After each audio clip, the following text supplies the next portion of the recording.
nagpagmasdan ang pangyayari. Gumarat, gumalaw, lamang sa init ng damdamin, sabay-sabay nang sumigaw. Kilos kabataan, oras natin to makialam, makijama, kilaho. Kilos kabataan, buhay natin to, ang mundong binagnan tayo magpatakbo. Makijam ka, pare ko.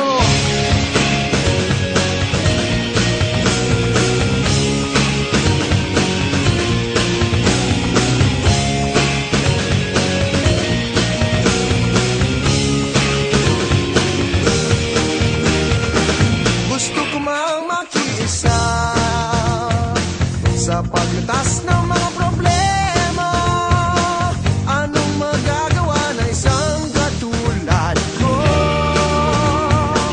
Pero ang kinabukasan mo, tungkulin ba ng ilang tao makibahagi sa bagahe ng mundo? Huwag nagpagmasdan ang pangyayari.